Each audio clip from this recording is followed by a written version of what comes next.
অনেকে বলবে নবী দিবস করা ওই সোমবার পালন করা এটা কোনো হাদিসে নেই, হাদিসে নেই।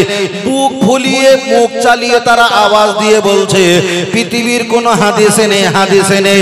খোদ আমার আল্লাহ তামাম কুল কায়নাতের মালিক প্রতি সপ্তাহে সোমবার যখন চলে আসে আবুল আহাবের কবরের আযাব আমার আল্লাহ মাফ করে দেয়, আঙুল থেকে দুধ আর মধু দেয়।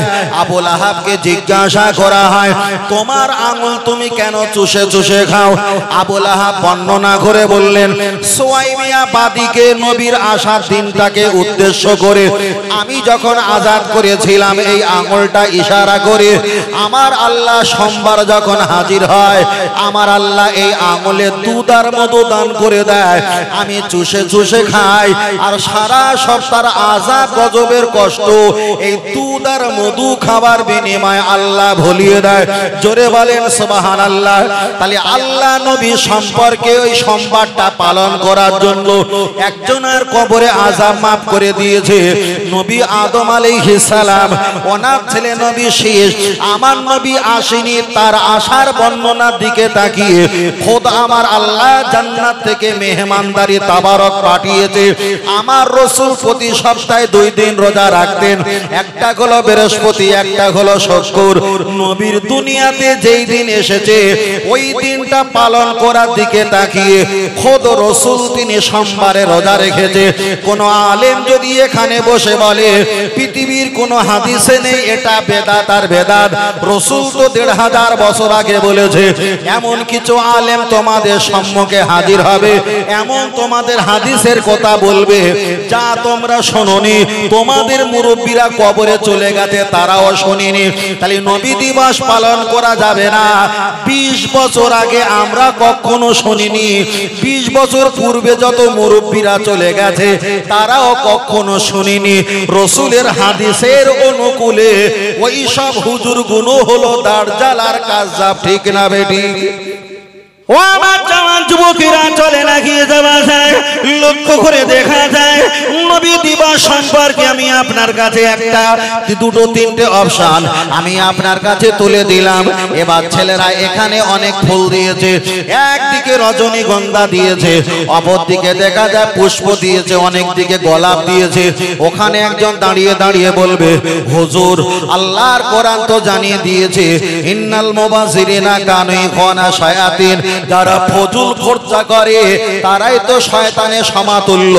আপনারা নবী দিবস দেবেন, এত অন্য আলেমদের অন্য মাযহাবের আলেমদের বক্তব্য শুনি, তাদের বক্তব্য তো শুধু নেড়া, কোনো স্টেজ নেই, এত ফুলদানি পুষ্প কিছুই নেই, এটা তো ফজল খরচা, এটা কি করা যায়? ইন্টারনেট দেখেননি তাদের কিছু আছে, কিছু পরিষ্কার। তাহলে যে আল্লাহর কোরআন জানিয়ে দিয়েছে ফজল খরচাকারী হলো শয়তানের সমাতুল্য, ওই আল্লাহর কোরআনে আর একটা আয়াত এসেছে খুযু জিনাতাকুম ইনদা কুল্লি মাসজিদিন, তোমরা পরিষ্কার পরিচ্ছন্ন তো হও যেখানে তোমরা ইবাদত করবে। আল্লাহ তো নির্দিষ্ট বলে দেয়নি, এখানে ফরজ ইবাদত হলে পরিষ্কার পরিচ্ছন্ন হও, শুধু ইবাদত করার কথা বলেছে। তাহলে এখানে ফরজ ইবাদত নাও হতে পারে, সুন্নাত ইবাদত নাও হতে পারে, ওয়াজিব ইবাদত নাও হতে পারে, তবুও তো চলছে নফল ইবাদত, নফল ইবাদত। তাহলে যেখানে ইবাদত করবে খুযু জিনাতাকুম, সেখানে তোমরা পরিষ্কার পরিচ্ছন্নতা করো। তাহলে এখানেও নফল ইবাদত চলছে, পরিষ্কার পরিচ্ছন্নতা করে আমরা পলিথিন বিছিয়েছি। এক দ্বিতীয় নাম্বার নবী আমার একটা হাদিস শরীফে বললেন আত-তুহুরু শাতরুল ঈমান আও কামা ক্বালা আলাইহিস সালাম, পরিষ্কার পরিচ্ছন্নতা ঈমানের অঙ্গ, ওই জন্য আমরা সুন্দর করে পরিষ্কার পরিচ্ছন্নতা বানিয়েছি। দুই, তৃতীয় নাম্বার অপশন হলো আল্লাহ নবী বললেন আমি তিনটে জিনিসকে পছন্দ করি। এক নাম্বার হলো বালগমিউ সাল্লুনা, আমি নামাজকে পছন্দ করি। দ্বিতীয়বার বললেন আন্নাল মারআতা, আমি নারী জাতকে পছন্দ করি। তৃতীয় নাম্বার বললেন বললেন আমি ফুলের খুশবুকে পছন্দ করি। তাহলে আমরা এখানে চতুর্থ নাম্বার দলিল পেলাম, খোদ রাসূল ফুলকে পছন্দ করে। 5 নাম্বার অপশন হলো নবী যখন মেরাজ শরীফ থেকে আসছিলেন, আইডিয়াকুম হাত দিয়ে কপাল থেকে একটা ঘাম মোবারক ফেললেন, এই গোলাপ ফুলকে আমার আল্লাহ দান করলেন। 7 নাম্বার অপশন হলো নবী বললেন ইন্নিল আরাফুল হাজারা ওয়া শাজারা ইউসাল্লুনা আলাইয়া, ওই পাথরগুলো এই ফুলের পুষ্পগুলো পাতাগুলো আমি নবী আমার নামে জিকির করে করে করে করে করে। জোরে জোরে বলেন সুবহানাল্লাহ। তাহলে একটা কোরআনের আয়াত এসছে যে ফজল খরচাকারী হলো শয়তানের সমতুল্য, কিন্তু আমরা কোরআন থেকে দলিল পেয়েছি, হাদিস থেকে পেয়েছি 6 খানা।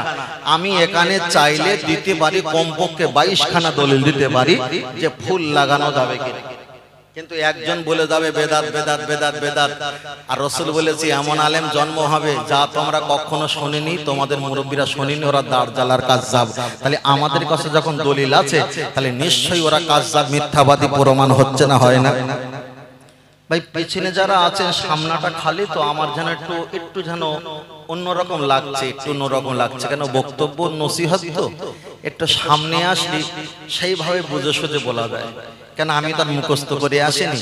আর যদি আপনারা না আসেন মনে হচ্ছে আমরা এই মার্কেট ধরে রাখতে পারবো না, পরে হয়তো বাঁধ থেকে চলে যাবে। একটু সামনের দিকে আসেন বড় ভাই, একটু দরুদ শরীফ পড়ে সামনের দিকে আসেন। আল্লাহুম্মা,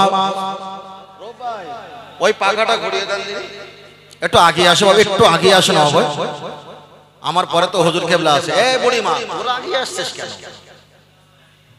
একটু আমাদের ঘুরিয়ে দাও, হ্যাঁ ঘুরিয়ে দাও, অনেক চলে গেছে।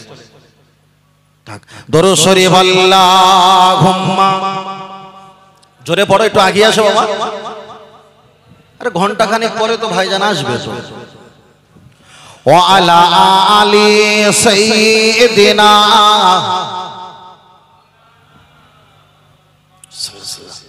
আমি 2-10 মিনিট কথা বলছি, আমি কি একটাও অযথা কথা বলিস বাবু? গল্প হোক আর যাই হোক, একটাও অযথা কোনো কথা বলি আর বলবো না, আমি বলিনি, আমি কখনো বলিনি। যতটুকু বলি আমার ভাইরা যেন কিছু বুঝতে পারে, কিছু জানতে পারে। তার কারণ এখন ডাক্তারিও কন্টেস্ট, ব্যবসাও কন্টেস্ট, চাওয়ালা কন্টেস্ট, গাড়িওয়ালাও কন্টেস্ট, বক্তাও, নাকি ভুল বলছি? কেন আপনার আমার কোনো লোকাব আছে? বড় ভাই আপনার আমার কোনো লোকাব আছে? যা হবে এই বলাই চলে না গিয়ে। ও আমার বাচ্চারা, আমি আপনার কাছে বোঝাচ্ছিলাম তাহলে ফুলের খুশবু ব্যবহার করা যাবে, এটাই আমি আপনার কাছে বোঝাতে অনেকটা আমি 6-7টা আপনার কাছে দলিল দিয়ে ফেলেছি। চলেন আপনার কাছে আর একটা বার আগিয়ে যাওয়া যাক, লক্ষ্য করে দেখা যাক। আল্লাহর নবী জানিয়ে দিয়েছেন, আমি যখন জান্নাতে দেখলাম, জান্নাতে যত গাছ আছে, পাথর আছে, সমস্ত গাছের পাতায় আমি নবী আমার নাম লেখা আছে, আমার নবী পাকের নাম লেখা আছে। এমনকি জান্নাতের দেখা যায় দেওয়ালে দেওয়ালে আমার নবী পাকের নাম লেখা আছে, নবী পাকের নাম লেখা আছে। আমি আপনার কাছে একটাই কথা বলছি, আমার নবী যেখানে আমার আল্লাহর রহমত সেখানে। আল্লাহ মানলে নবী মানা নয়, নবীকে মানলে আমার আল্লাহ মানা হয়ে যায়। চলেন আপনার কাছে ব্যাখ্যা, আর ব্যাখ্যাটা শুধু আগিয়ে যায়। তাহলে নবী দিবস আমরা পালন করব, এ সম্পর্কে দলিল দিলে অনেকটা লম্বা হয়ে যাবে, তবে ছোট করে একটা আমরা বলি। লক্ষ্য করে দেখা যায় নবী যেদিন দুনিয়াতে এসেছিল সেই দিনটাকে আমরা মহব্বত করি আর ভালোবাসি। ও বাবাজিরা, আমাদের দেখা যায় 12টা মাস মিলে হয় একটা বছর। 12টা মাসের ভিতরে সবচাইতে মর্যাদাওয়ালা মাস হলো কোনটা? আমরা তো বারবার বলে থাকি শাহরু রমাদান আল্লাযী উনজিলা ফীহিল কোরআন। আমার আল্লাহ রমজান মাসে কোরআন দান করেছে। 1 টাকা দান করলে 70 টাকা সওয়াব পাওয়া যায়। ওটাই হলো সবচাইতে ভালো মাস। আবার জিজ্ঞাসা যদি করা হয় আহায় 12টা মাসের ভিতরে দেখা যায় একটা সপ্তাহ আছে, সপ্তাহের ভিতরে কোন বারটা সবচাইতে দামি, তখন আমাদের ভাইরা আমাদেরকে শুনিয়ে দেয় সপ্তাহের ভিতরে শুক্রবারটা সবচাইতে দামি, শুক্রবার সবচাইতে মর্যাদা। তবে আমি আপনার কাছে একটাই কথা বলতে চেয়েছি, শুক্রবারের মর্যাদা আমাদের কাছে ভালো। সোমবারের মর্যাদা দেখা যায় রমজান মাসের মর্যাদা আমাদের কাছে ভালো। কিন্তু আল্লাহ নবী হাদিস শরীফে বলেছে মিউ ওলে দেখি তোমার ছেলে মেয়ে তোমার বাপ মায়ের অপেক্ষায়, আমলাগুম টাকা পয়সার অপেক্ষায়, আনফুসাকুম নিজের জীবন জৈবনের অপেক্ষায়, লা ইউমিনু যতদিন না সবচাইতে আমাকে না বেশি ভালোবাসতে পারবে কখনো তোমরা ঈমানদার হতে পারবে না। তাহলে শুক্রবারকে যদি ভালোবাসি নবী সোমবারটা বাদ পড়ে যায়। আবার যদি রমজান মাসটাকে ভালোবাসি 12 রবিউল আউয়াল মাসটা বাদ পড়ে যায়। এবার নবী তো বলেছে সবচাইতে বেশি নামাজ পড়লে পাক্কা ঈমানদার নয়, বেশি হজ করলে পাক্কা ঈমানদার নয়, বেশি দান খয়রাত করলে পাক্কা ঈমানদার নয়। অতদিন পর্যন্ত ঈমানদার বলে প্রমাণ হবে না যতদিন না পর্যন্ত সর্বাপেক্ষা আমাকে না বেশি ভালোবাসতে পারবে, ততদিন পর্যন্ত কমপ্লিট ঈমানদার বলে প্রমাণ হবে না। আমি আপনার কাছে একটাই কথা বলি, এমন কি নামাজের অপেক্ষায় নবীকে ভালোবাসতে হয়। শুধু নামাজের অপেক্ষায় নয়, নামাজ কাজা করেও নবীকে ভালোবাসা দেখাতে হয়। জোরে বলেন সুবহানাল্লাহ। নামাজ কাজা করেও হয় না বাবু? হাজী সাহেব বাবাজি আছে তো? হাজী সাহেব আছে তো? আচ্ছা, আল্লাহর কাবা শরীফে যারা হজ করতে চলে যায়, আরাফাতের ময়দানে চলে যায়, ও বাবাজিরা সেখানে তার সাথে কাজা সমস্ত ব্যক্তিরা মাগরিবের নামাজটা কাজা করে। হাদিস শরীফে এসেছে এক রাকাত মক্কায় নামাজ পড়লে এক রাকাতে 1 লক্ষ রাকাতে সওয়াব পাওয়া যায়। মসজিদে নববীতে এক রাকাত নামাজ পড়লে 50,000 রাকাতে সওয়াব পাওয়া যায়। প্যালেস্টাইন মসজিদুল আকসা এক রাকাত নামাজ পড়লে 25,000 রাকাতে সওয়াব পাওয়া যায়। হাজী সাহেব আপনাদের ডানকুনি দেখা যায়, ডানকুনি আপনাদের এই গোমোডাঙ্গা এলাকা থেকে নিয়ে আল্লাহর কাবা বাইতুল্লাহ শরীফ কম বেশি 8,500 কিলোমিটার রাস্তা। গায়ের জামাটা খুলে দেয়, মাথার চুলটাকে নেড়া হয়, এই জবানে ছেলে মেয়ে বিবি বাচ্চার নামটা রিজেক্ট করে দেয়, একটাই নাম জবানে রাখে আল্লাহুম্মা লাব্বাইক লাব্বাইক লা শারীকা লাকা ইন্নাল হামদা ওয়ান নি'মাতা লাকা। এমন করে তাসবিহ পড়তে পড়তে আল্লাহর কাবা বাইতুল্লাহ শরীফে হাজির হয়ে যায়। আমার আল্লাহ কোরআন জানিয়ে দিয়েছেন তোমরা যখন কাবা শরীফে হাজির হয়ে যাবে, ওমান দাখালা গোকানা আমিনা, তোমাদের জিন্দেগির গুনাহটা মাফ হয়ে যাবে। আল্লাহর কাবার দিকে একবার তাকাবে, 120টা করে রহমত পাওয়া যাবে। ইন্নী উরিতু তোয়াফা ইয়াসির ওয়া তাকাব্বাল মিন্নি, আল্লাহর কাবাটা তোয়াফ করে দোয়া চাইবে, দোয়াটা কবুল হয়ে যাবে। আল্লাহর নবী পরে জানিয়ে দিয়েছেন ওই কাবা শরীফে একবার সুবহানাল্লাহ বললে 1 লক্ষ সুবহানাল্লাহ সওয়াব, একটা খতম পাঠ করলে 1 লক্ষ কোরআন খতম তেলাওয়াতে সওয়াব, 1 রাকাত নামাজ পড়লে 1 লক্ষ রাকাতে নামাজ পড়া সওয়াব। ও হাজী সাহেব জীবনে যেতে পারলেন না, যদি একবার মক্কা শরীফে যাও, আপনি যদি 1 রাকাতে 1 লক্ষ রাকাতে সওয়াবের নেশায় যদি একটাবার পড়ে গেছো, আরাফাতের ময়দানে নবী মাগরিবের নামাজ কাজা করেছে, এশার আজানের পরে ওই কাজা নামাজ এশার জামাতে তিনি কাজাটা তুলে নিয়েছে। আপনি যদি মক্কা শরীফে মাগরিবের নামাজটা যদি কাজা না করে ওইখানে যদি নামাজটা যদি আদায় করো। 26 নম্বর পারা সূরা হুজরাতে আল্লাহ জানিয়েছে আনতুম আনতাহাবাতা আমালুকুম আনতুম লা তাশকুরুন, আমি আল্লাহ তোমাদের ঈমান আমলকে ধ্বংস করব। তাহলে নবী পড়িনি, আমি আপনি যদি নেকির আশায় সওয়াবের আশায় পড়ি, আমার আল্লাহ বলে দিয়েছেন তোমাদের ঈমান আমল আমি আল্লাহ ধ্বংস করে দেব। তাই হজের গাইড বইতে লেখা আছে মক্কায় 1 রাকাত নামাজ পড়লে 1 লক্ষ রাকাতে সওয়াব, কিন্তু মক্কা শরীফে আরাফাতের ময়দানে নবী নামাজ কাজা করেছিল, ওই জায়গায় নবীর দিকে তাকিয়ে নামাজ কাজা করা আমার আল্লাহ ওয়াজিব করে দিয়েছে। আর একটু জোরে হবে না? এবার বলেন নেকির নেশা কেটে গেছে না যায়নি? 1 রাকাতে কত? 1 লক্ষ। এবার যদি বলি ভাই কোনো সময় যদি পারবো না, একবার যখন ভাগ্যে চক্করে চলে এসেছি বস্তায় করে নেকি ভরে নিয়ে বাড়ি যাই, কিন্তু নেকি ভরে নিয়ে যদি বাড়ি যাই মাগরিবের নামাজ কাজা যদি না করি, ওখানে 3 লক্ষ রাকাতে সব চলে যাচ্ছে, বুঝলেন না? এই 6 লক্ষ রাকাত চলে যাচ্ছে 1 রাকাতে 1 লক্ষ।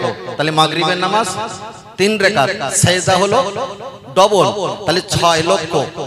6 লক্ষ নেকি কামাতে গেলে গোমোটামায় অন্তত 6টা মাস নামাজ পড়তে হয় মনে হয় ভালো করে। এরা কাঁচা কাজ করা যাবে না। আপনি যদি নেকির লালসায় যদি ওখানে নামাজ পড়েন, কোরআন বলছে আনতাহাবাতা আমালুকুম, তোমার যা আমল আছে ও আনতুম লা তাশকুরুন, ধ্বংস করব। কেন? নবী পড়িনি, তোমারও পড়া যাবে না, আর তোমার না পড়াটা হলো নবী না পড়ার সঙ্গে মর্যাদা দেওয়া। যদি বলি সুবহানাল্লাহ। তাহলে আগে একটা কথা বলেছিলাম, নামাজ অপেক্ষায় নবীকে ভালোবাসতে হবে, শুধু তাই নয় নামাজ কাজা করেও নবীকে ভালোবাসতে হবে। তখন মুরব্বীরা ভেবেছিল খোকাটা বলতে বলতে যেন বেশি বলে ফেলছে। এরকম হয় না? হয় না যে খোকা হয়তো বলতে বলতে বেশি বলে ফেলছে? হয়, চল না গিয়ে যাই। ও আমার বাতির, আমি আপনাকে বোঝাতে চেয়েছি, লক্ষ্য করে দেখা যায় তাহলে আল্লাহর কাবা বাইতুল্লাহ শরীফে 1 রাকাত নামাজ পড়লে 1 লক্ষ রাকাতে সওয়াব পাওয়া যায়। এবার আমি আপনাকে বোঝাতে চেয়েছি আল্লাহর কাবা বাইতুল্লাহ শরীফ আপনি যখন দোয়া করবেন, কে বলেছেন 13 জায়গায়, কে বলেছেন 16 জায়গায় দোয়া কবুল হয়। ও বাবা ধীরা, কাবা শরীফের দেখা যায় গেলাপ ধরে দোয়া করলে কবুল হয়। কাবা শরীফের ছাদের পানি যেখানে পড়ে ওটা হলো মিজাবে রহমত, ওই জায়গায় দোয়া করলে দোয়া কবুল হয়। কাবা শরীফ 7 বার প্রদক্ষিণ করা হয়, আপনি দোয়া করলে দোয়া কবুল হয়। হাতিমে কাবা, কাবার পাশে বুক পর্যন্ত গোল করে যেটা গাঁথনি করা আছে, ওখানে নামাজ পড়লে দোয়া চাইলে দোয়া কবুল হয়ে যায়। আল্লাহর কাবা শরীফের পাশে মাকামে ইব্রাহিম আলাইহিস সালাম, ওনার পায়ে সাপ মোবারক, ওই জায়গাটা দোয়া করলে দোয়া কবুল হয়ে যায়। জমজমের কূপের পানি পান করে দোয়া করলে দোয়াটা কবুল হয়ে যায়। তাহলে এই কাবা শরীফে দোয়া কবুল হয়ে যায়। আল্লাহর নবী আমার জানিয়েছে উম্মত, আল্লাহর কাবায় গেলে দোয়া কবুল হয়, দোয়া কবুল হয়। কিন্তু আমি তোমাদের আর একটা অফার দেব। অফারটা কি? তোমরা যদি একটাবার ঈমান নিয়ে আমার কাছে যদি চলে আসতে পারো, তোমাদের কিছু করতে হবে না, কিছু করতে হবে না। মানজারা কবরিন, একটাবার নজর দিয়ে আমার মাজারটা যদি দেখতে পাও, ওয়াজাবাত লাহু শাফাআতি, আমি মুহাম্মদ সাল্লাল্লাহু তোমাদের জান্নাতে দেওয়ার জন্য আমি রাসূল নিজেই শাফাআতকারী হয়ে যাব। আর একটু জোরে হবে না? এখানে হাজার শত জায়গা, দর্জন জায়গা দোয়া কবুল হয়, কিন্তু নবী এক পৌঁছে সব শেষ করে দিয়েছে যে আমার মাজার শরীফটা যদি ঈমান হালাতে, দেখো ঈমান হালাতে আল্লাহ। ও আমার বাপজিরা, আমি আপনাকে বোঝাতে চেয়েছি তাহলে রাসূল পাকের মাজার শরীফটা একবার ঈমান হালাতে দেখলে আল্লাহ নবী জানিয়ে দিয়েছে ওই ব্যক্তিটা জান্নাতে দেওয়ার জন্য আমি রাসূল জিম্মাদারি হয়ে যাব, জিম্মাদারি হয়ে যাব। এবার আমি আপনাকে বলছি জান্নাতের মালিক হলো আমার আল্লাহ, জান্নাত বন্টনকারী আমার আপনার নবী রাসূলুল্লাহ। আর একটু মন খুলে বলেন সুবহানাল্লাহ, আর একটু জোরে বলেন সুবহানাল্লাহ। আমি আপনার কাছে বারবার করে বোঝাতে চেয়েছি এক সময় নবী আমার সিদরাতুল মুনতাহা আরশে আজিমে যখন চলে যাচ্ছিলেন, তাফসীরের ব্যাখ্যা এসেছে আমার নবী যখন সিদরাতুল মুনতাহা আরশে আজিমে যখন চলে যাচ্ছিলেন, নবী যখন দুনিয়াতে আগমন ঘটবে, রাত বলেছিল আল্লাহ আমার মাঝখানে যেন আসে, দিন বলেছিল, পানি বলেছিল, হাওয়া বলেছিল, এমন করে সকলে আল্লাহর কাছে আবদার করেছিল। আরশে আজিমও আল্লাহর কাছে আবদার করেছিল, আল্লাহ আপনার হাবিব যেন আমার বুকে আসে, যেন আমি একটাবার কদমটা পাই। তাই আমার আল্লাহর সঙ্গে দিদার দোবার নাম করে যখন সিদরাতুল মুনতাহা ডেকে নিয়েছে, আরশে আজিমের উপরে কে নবী যখন দাঁড় করিয়ে দিয়েছে, আরশে আজিম আমার নবীকে ছোঁয়া পাওয়ার জন্য অ্যাপ্লাই করেছিল, আমার আল্লাহ ওটাও আশা পূরণ করে দিয়েছে। তাফসীরে কারক ব্যাখ্যা তারা ব্যাখ্যা করে বলেছেন, আরশে আজিমের উপরে দয়াল নবী যখন আমার দাঁড়িয়ে আছেন, নবী পাকের পায়ের তোলা জুতো মোবারক, জুতো মোবারকের নিচে হলো আরশে আজিম, আর আরশে আজিমটা হলো জান্নাতের ছাদ, জান্নাতের ছাদ। তাহলে জান্নাতের ছাদের উপরে নবী পাকের জুতো মোবারক, আর জুতো মোবারকের উপরে আমার রাসূল পাকের কদম মোবারক। এখানে প্রমাণ হয়ে গেল জান্নাত আল্লাহ মালিক হতে পারে, কিন্তু জান্নাত সবকিছু দেনেওয়ালা নেনেওয়ালা আমার আল্লাহ আমার হাবিবকে লিডার বানিয়ে দিয়েছে। আরেকটু জোরে হবে না সুবহানাল্লাহ? ফের বলছি, আমরা নবী নবী নবী নবী কেন করি? কেন করি? আল্লাহু আকবার। ও আমার সোনা মানিকেরা, আমি আপনাকে বলছি, চলেন লক্ষ্য করে দেখা যায়, আমরা এখানে নবী দিবসের মাহফিল জলসায় বসে সুবহানাল্লাহ, আলহামদুলিল্লাহ, ইয়া আল্লাহ ইয়া আমানু ইয়া রাজ্জাক ইয়া ফাত্তাহু ইয়া গনি ওয়া আল্লাহু ইয়া আজিজ ইয়া কাফি, এক একটা আমরা তাসবিহ পাঠ করি, তাসবিহ পাঠ করি। এই তাসবিহটা নিয়ে যদি একটা পাল্লা চাপিয়ে দেওয়া হয়, তাম পৃথিবীর জিবালা জিবালা পাহাড় নিয়ে, আর একটা পাল্লা যদি চাপিয়ে দেওয়া হয় আমার নবীর নামে তাসবিহটা নিয়ে, যদি আর একটা পাল্লা চাপিয়ে দেওয়া হয়, আল্লাহ নবী চলে দিয়ে জানিয়ে দিলেন আমি আব্দুল্লাহর বেটা বলে গেলাম। তামাম পৃথিবীর পাহাড়, তামাম পৃথিবীর সম্পদের অপেক্ষায় তোমার নবীর নামে তাসবিহর ওজনের পাল্লা আমার আল্লাহ দরবারে ভারী হয়ে যাবে। আর একটু জোরে বলে সুবহানাল্লাহ। আমরা এখানে বসে বসে সুবহানাল্লাহ পাঠ করি, নবী আমার হাদিস শরীফে বললেন আসসামা আল আরদা, আসমান আর জমিন যতটা ডিফারে, যতটা পার্থক্য, million million billion billion trillion trillion crore crore kilometre রাস্তা তার অধিক।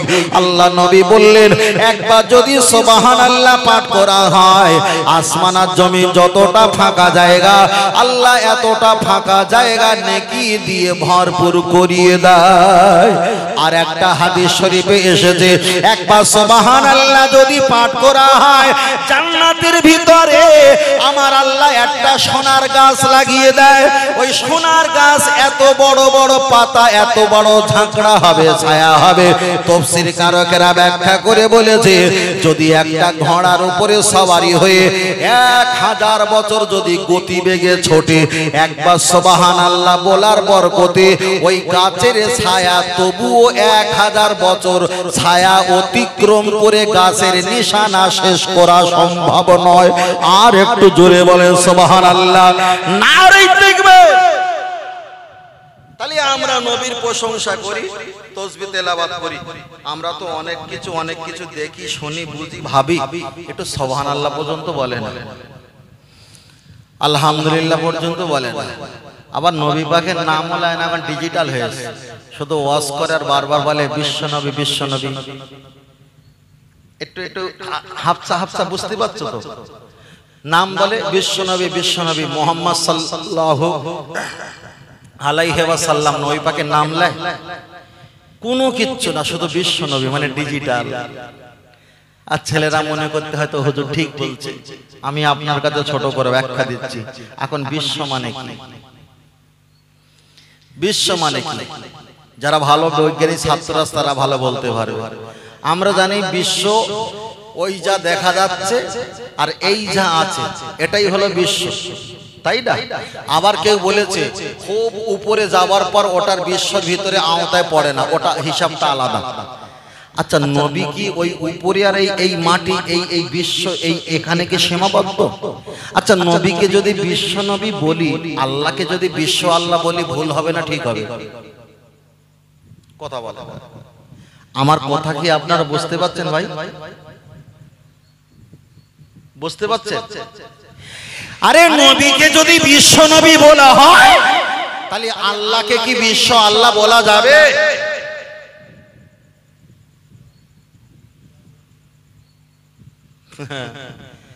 তাহলে কেউ যদি বলে না বিশ্ব মানে হলো সকলার নবী, তাহলে আমি যদি বলি বিশ্ব আল্লাহ মানে সকলার আল্লাহ, জুতো পেটা করবে না? জুতো পেটা করবে না? তাই ডিজিটাল নাম চলে এসেছে, নবী পাকের নাম নিতে চায় না, বিশ্ব নবী বিশ্ব নবী বিশ্ব নবী। বিশ্ব নবী বলা যাবে না, যাবে না, যাবে না। আল্লাহ কুল কায়নাতের মালিক, নবীও কুল কায়নাতের নবী। আল্লাহর পাওয়ার যত দূর, নবী আনার নবীগিরির দায়িত্ব তত দূর। জোরে বলে। তাহলে সারা জীবন শুনে এসেছেন কত হুজুর, কত মোল্লা, কত আলেম, কত ওলামা ওয়াজ করতে করতে বলে বিশ্ব নবী বিশ্ব নবী। ও মূর্খ, জীবনে লেখাপড়া করেছে না? সবাই বলে তাই বলে। আগে বলেছিলাম না যে শোনা ওয়াজ আলাদা, লেখাপড়া ওয়াজ বলে যাচ্ছে বিশ্ব নবী। আল্লাহু আকবার। ও আমার বাতিরা, চলে না গিয়ে যাওয়া যায়, লক্ষ্য করে দেখা যায় আল্লাহর কোরআন জানিয়ে দিয়েছেন, যারা আমার নবীকে গোপন করে, আমার নবীকে যারা ছোট করে, আল্লাহর কোরআন জানিয়ে দিয়েছেন ওরা হলো মুনাফিক, ওরা হলো মুনাফিক। নবীকে যারা গোপন করে, নবীকে যারা ছোট করে। আল্লাহ নবী এক সময় তিনি দেখা যায় বকরি চড়াচ্ছিলেন, আর কিছু কিছু কাফেররা আল্লাহ নবীকে নাম দিয়েছে রআইনা, রআইনা, যার ব্যাখ্যা হলো মাথা মোটা বব্বর ব্যাখ্যা হয়। কিন্তু আমার আল্লাহ কোরআন নাজিল করে বললেন রআইনা তোমরা বলবে না, তোমরা আমার হাবিবকে রহমতুল্লাহ বলো, রহমতুল্লাহ বলো। ও বাপজির, আমি আপনাকে বোঝাতে চেয়েছি, তাহলে দেখা যায় আমার নবী হলো কুল কায়নাতের নবী। আমার আল্লাহর পাওয়ার যত দূর, আমার নবী পাকের পাওয়ার তত দূর। কিন্তু আমার আল্লাহর কোরআন বিবরণ দিয়েছে, যারা নবীকে ছোট করে, নবীকে বেঁকা চোখে দেখে, এদেরকে বলা হয় মুনাফিক, মুনাফিক। আমার আল্লাহর কোরআন নাজিল হয়ে বললেন ওয়ালা তুসাল্লি আলা আহাদিম মিনহুম মাতা আবাদা। ও আমার হাবিব, तमाम পৃথিবীর কোন ব্যক্তি যদি মারা যায়, চাইলে তার জানাজা নামাজ পড়বে, কিন্তু তোমার শানে যারা বিয়াদবি করে মুনাফিক, খবরদার মুনাফিকের জানাজা নামাজ পড়বে না। আল্লাহ নবী আবার জানাজা নামাজ থেকে একটু দূরে সরে আসলেন, কবরের কাছে আবার যখন হাজির হয়ে গেল, আল্লাহর কোরআন পরে নাজিল হয়ে গেল ওয়ালা তাকুম আলা কবরিহি। ও আমার হাবিব, যার জানাজা নামাজ পড়া আমি হারাম করে দিলাম, তার কবরের কাছে যাওয়া কি করে জায়েজ হতে পারে? আল্লাহ নবী কবর থেকে আবার একটু দূরে সরে গেল, আবার মনে করলেন হয়তো আমার আল্লাহ কিছু বলবে না। আমার নবী যখন দোয়া দরুদ পড়া আবার শুরু করতে যায়, আমার আল্লাহর কোরআন আবার তৃতীয় নম্বরে নাজিল হয়ে যায় ইস্তাগফিরিল্লাহুম ওয়ালা তাস্তাগফিরিল্লাহুম। ইয়া রাসূলুল্লাহ, আপনার শত্রু যারা আল্লাহর শত্রু, তাদের জন্য আপনি দোয়া দরুদ কলেমা তাসবিহ কিছুই পাঠ করবে না।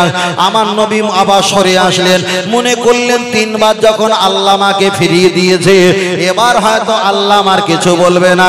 নবী এবার সেখানে গিয়ে ফারাফা ইয়াদাইহি, দুখানি হাত তুলে দোয়া চাইতে যাবে, আল্লাহর কোরআন চতুর্থ নাম্বার এসে হাজির হয়ে গেল ইন তাস্তাগফিরুল্লাহুম সাবিনা মাররাতান। ও আমার হাবিব, তোমার যারা শত্রু তারা আমার শত্রু। মুনাফিকের জন্য 70 বার যদি হাত তুলে দোয়া করা হয়, আমি আল্লাহ দোয়া কবুল করব না, করব না। তাহলে এখানে প্রমাণ হয়ে গেল নবীকে যারা জনসাধারণের কাছে যারা পরিচয় করিয়ে দেয়, এরা হলো নবীর আশেকান, নবীর আশেকান, নবীর আশেক। আর নবীর পরিচয় যারা গোপন রেখে দেয়, এরাই হলো মুনাফিক, এরাই হলো মুনাফিক। তাই আমরা অজনসিয়াত করি, বারবার একটা কথা বলি, আখিরি নবী সাইয়্যিদুল মুরসালিন রাহমাতুল লিল আলামিন কুল কায়নাতের নবী আমার আপনার নবী মুহাম্মদ সাল্লাল্লাহু আলাইহি ওয়াসাল্লাম আমরা এতটা ওপেন করে মানুষকে শোনাই আর ওরাই শুধু বিশ্ব নবী বলে মানুষকে শোনায় মানে নবীকে গোপন করতে চায় আল্লাহর কোরআন জানিয়ে দিয়েছেন ওয়ালাল আখিরাতু খায়রুল লাকা মিনাল উলা হাবিব তোমায় দুনিয়াতে কষ্ট দিয়েছি আখিরাতে তোমার কোনো কষ্ট দেবার জায়গা নাই এখানে তোমার আমি এত খুশি করব ওপেন করে দেব আমি এত তোমার সামনে নিয়ামত হাজির করব যা তুমি কল্পনা করতে পারোনি তাহলে আমার আল্লাহ নবীর নামটা মানুষের কাছে ওপেন করে দিতে চাইছে আমরাও ওপেন করে দিতে চাইছি কিছু হিংসুক মার্কা তারাই আমার নবীর নামটা গোপন রেখে দিতে চাইছে তারাই আবার ফতোয়া দিচ্ছে নবী দিবস করা যাবে না তারাই বলছে তোমরা কলেমা পড়ো জিকির করো ডান দিকে বাম দিকে সালাম ফিরিয়ে কলেমা পড়তে বলে বেরহমাতেকা বলে মোনাজাত শেষ করে তারাই কলেমা পড়ে না কেন কলেমা পড়লে নবী পাকের নাম আসবে ঠিক না বেঠি এটা গোপন রাখার কৌশল গোপন রাখা কারোর সঙ্গে যদি ঝগড়া হয় অশান্তি হয় যদি কোনো ব্যক্তি বলে অমুকজন ব্যক্তিকে আপনি চেনেন তখন বলে কি করে অমুক নাম ও অমুক ব্যবসা করে তো হ্যাঁ ওই যে অমুক ব্যবসা করে উনি আমাদের এলাকায় বাড়ি বললো না যে আমার চাচা হয় বললো না যে আমার ভাইপো হয় বললো না যে আমার দাদা হয় বললো না যে বড়দা হয় বললো না যে প্রতিবেশী হয় এ সম্পর্ক দেওয়া মানে তার একটা আন্তরিকতা হওয়া আর যদি বলা হয় হ্যাঁ ওই ব্যবসা করে ওই আমাদের এলাকায় বাড়ি এটা বলা মানে সবকিছু গোপন রাখার চক্করাতো ঠিক না বেঠিক যারা বিশ্বনবী বলে ঠিক তাদের উদ্দেশ্য এটা ওই আমাদের এলাকায় বাড়ি ওর যেমন চিন্তাধারা বিশ্বনবী বলাটা এটাও চিন্তাধারা আর যিনি বলে ও আমার বড় চাচা হয় দাঁড়াও আমার সেই মেজর চাচাকে ফোন করি এক্ষুনি কথা বলবে এটা হলো পরিচয় করে দেওয়া আন্তরিকতা একটু জোরে বলেন সুবহানাল্লাহ আমার কথা বুঝতে পারছি ভাই বোঝাতে পারছি বাবু পিছনে যারা আছেন বুঝতে পারছেন তো বড়দা মাশাআল্লাহ এটা দরুদ শরীফ পড়ি আল্লাহুম্মা